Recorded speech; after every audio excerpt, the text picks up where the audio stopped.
Well, that, my friends, is what the youngins call a DFM, or a dance floor makeout. Welcome to Flynndogg Woodwork. Today, we're not going to be talking about making out on the dance floor, but we are going to be taking a look at a tool brand that I've been meaning to check out for a long time, and that's DFM Toolworks. So let's take a look at these tools and see if they're any good. So this is a tool brand that only sells a limited number of products. In fact, on Amazon, I can only find 9 products sold by this brand.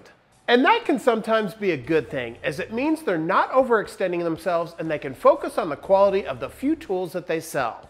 Another great thing about this tool brand is that they're reasonably priced. In fact, today, the most expensive tool that we're going to take a look at is less than $47. And lastly, believe it or not, this is an American-made brand. In fact, they're based out of Chicago, Illinois. Hey!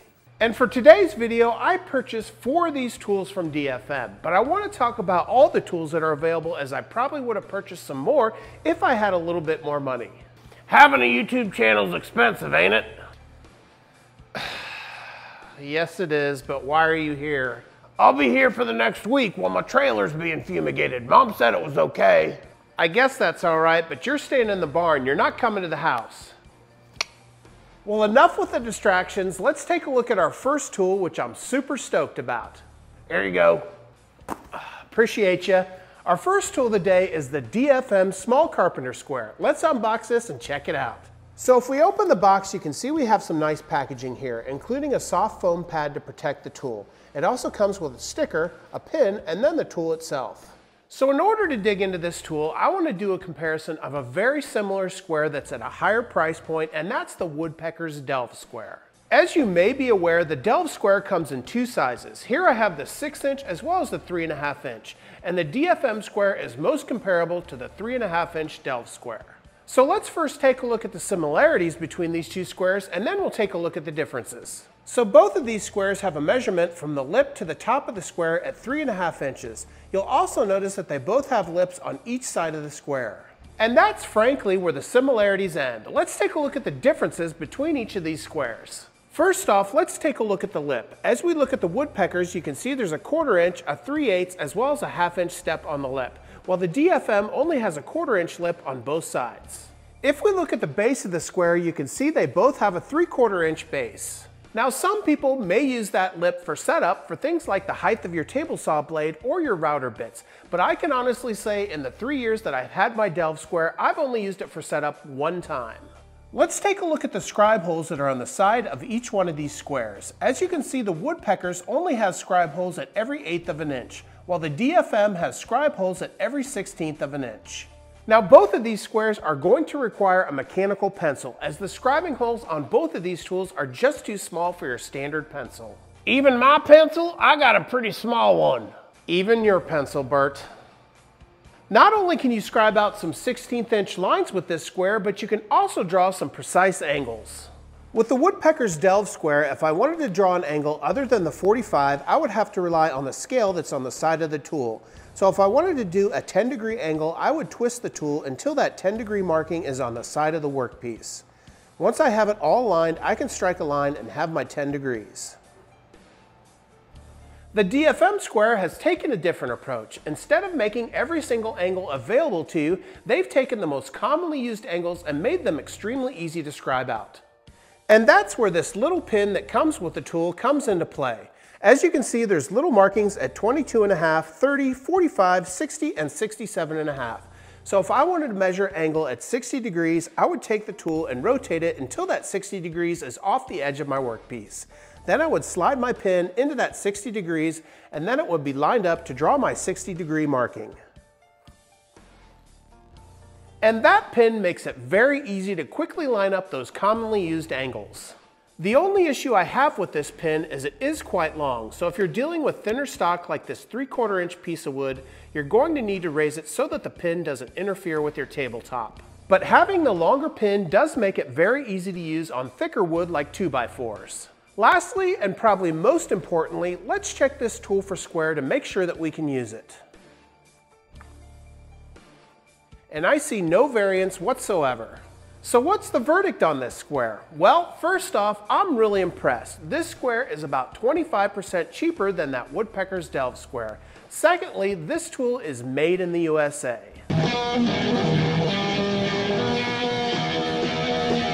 I also like the fact that they've upgraded the woodpeckers by adding a pin. This makes scribing out those common angles a breeze. Secondly, I also like the fact that they have scribe holes at every 1/16 of an inch.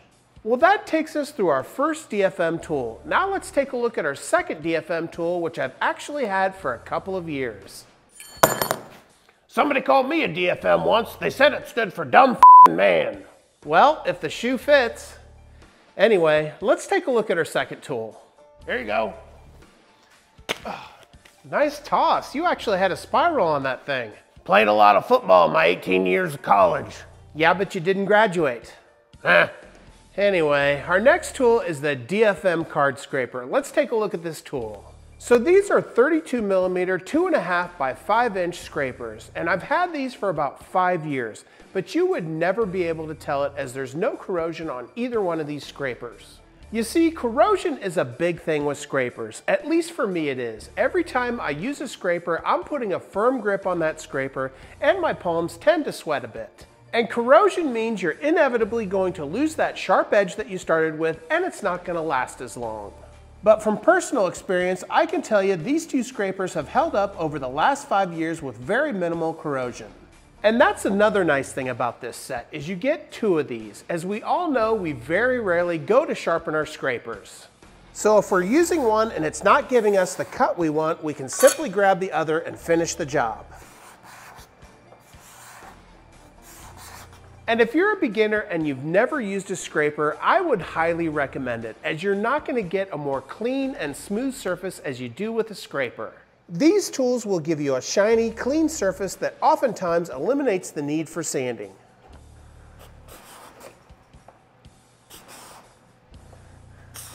Now, I'm not going to go into too much more detail about these simple card scrapers other than the fact that I think these are some really high quality tools.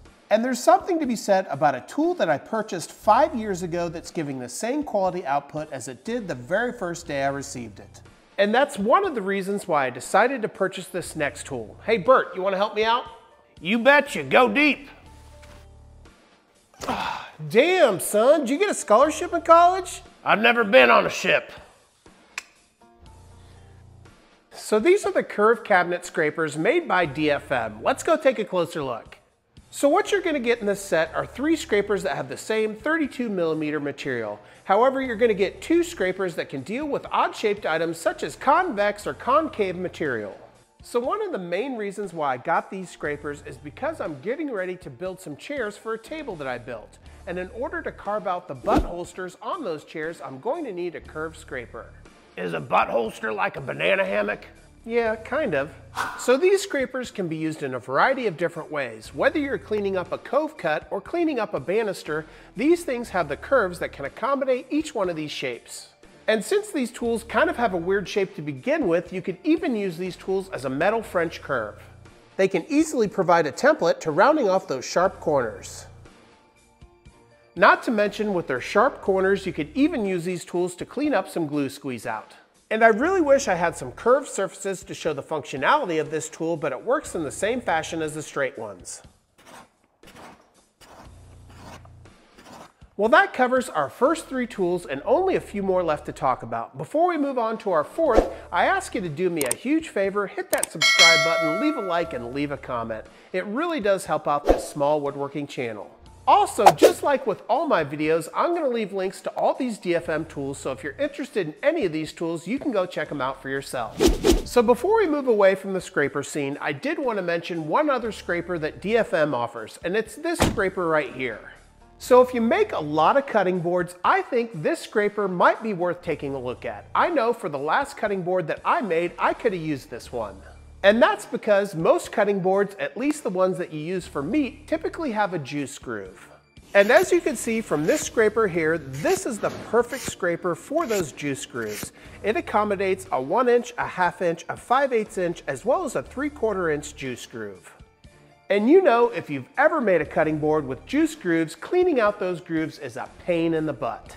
And that's why I thought it was worth taking a look at this scraper, as I foresee that scraper finding its way into my shop in the future. Enough with the scrapers already. Fine, you want to pass me that next tool? You got it, cuz. Coming with some heat, Bert.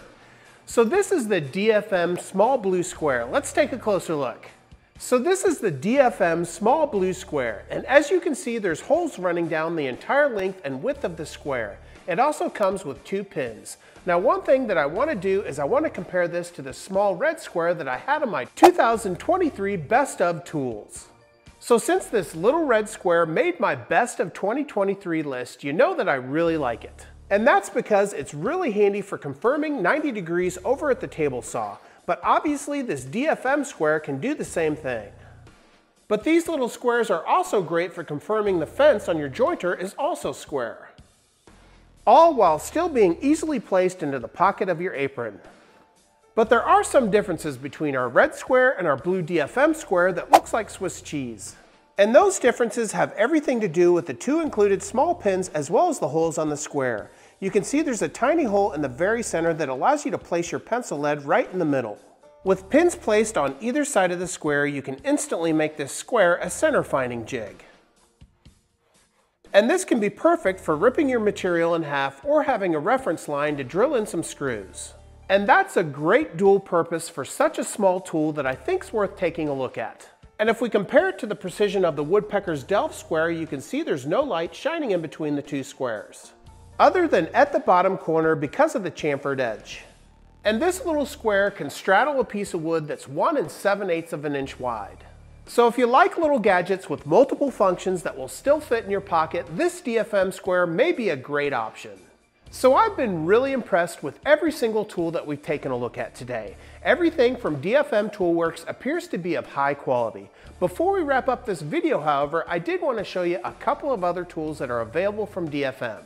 First off, we have a couple of tools that work in a similar fashion. We have the Dowel plate as well as the Domino plate. If we take a look at the Dowel plate, you can see it's made of A2 steel, which means it's extremely hard. This can make dowels all the way from 5/8 of an inch all the way down to 1/8 of an inch. And this is really a tool that's probably going to save you some money in the long run, as if you've ever tried to buy dowels at the big box stores or a place like Woodcraft or Rockler, you're going to spend a lot of money for dowels. Next up, we have the Domino tenon trim plate, and once again, this is made of A2 steel. So you can trim dominoes all the way from 14 millimeters all the way down to 4 millimeters. So if you have a domino joiner and you've ever had the problem of the dominoes not fitting exactly the way they should, this could be a perfect option instead of having to use a razor blade or a sander. Next up, we have a tool which I intend on investing in the near future, and that's a carbonate scraper burnishing tool.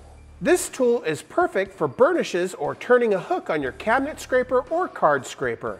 It's that little hook that creates the shavings that you're looking for in every scraper. Our last tool is a 16-ounce chisel hammer mallet. This tool is perfect for chisel work. Although it's not that cheap, this thing would be a tool that would probably be a lifelong tool. So I'm pretty impressed with this DFM brand. I really like the fact that they're American made and they seem to be of high quality at a reasonable price, at least a little bit more reasonable than their competitor Woodpeckers. Well, I really appreciate you joining me today on checking out DFM Toolworks. I think this is a high quality brand that's worth taking a look at. If you haven't already, make sure you hit that subscribe button, leave a like and leave a comment. It really does help out this small woodworking channel. Until next time, take care as always. We done with this video? I want to get some chicken.